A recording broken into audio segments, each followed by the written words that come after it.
कर्ण एक ऐसा पात्र था महाभारत में जो देव पुत्र होने के बावजूद भी उसको सामाजिक प्रताड़ना का सामना करना पड़ा और उसको समाज में अस्वीकार किया गया। कर्ण एक महान योद्धा और दानी राजा था, लेकिन कर्ण ने कुरुक्षेत्र में अपने भाइयों पांडवों को छोड़कर कौरवों का साथ दिया था। कौरवों का साथ देने के बावजूद ऐसा क्या हुआ होगा जिसके कारण कृष्ण को कर्ण का अंतिम संस्कार करना पड़ा होगा।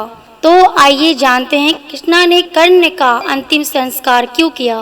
कुंती और सूर्य का पुत्र था कर्ण।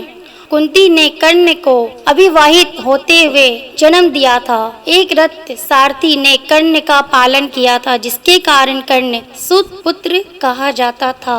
अविवाहित माता से जन्म और रथ सारथी के पालन के कारण कर्ण को समाज में ना तो सम्मान मिला और ना अपना अधिकार मिला।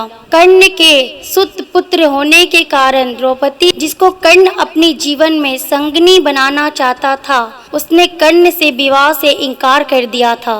इन सब कारणों से ही कर्ण पांडवों से नफरत करता था और कुरुक्षेत्र युद्ध में कौरवों का साथ दिया था। भगवान कृष्ण कर्ण की मौत का कारण बने।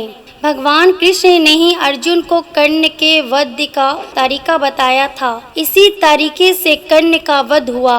एक दानवीर राजा होने के कारण भगवान कृष्ण ने कर्ण को अंतिम समय से उसकी परीक्षा ली और कर्ण से दान मांगा। तब कर्ण ने दान में अपने सोने के दांत तोड़कर भगवान कृष्ण को अर्पण कर दिया।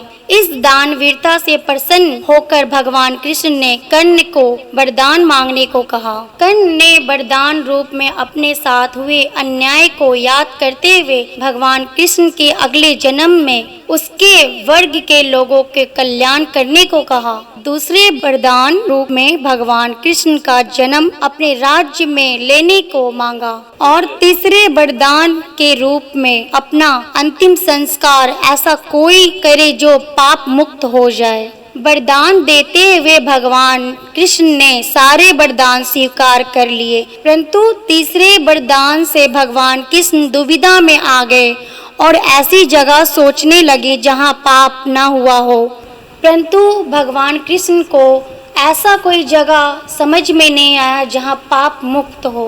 वरदान देने की वचनबद्धता थी, इसीलिए कर्ण का अंतिम संस्कार भगवान कृष्ण ने अपने ही हाथों से किया और कर्ण को दिए वरदान को पूरा किया।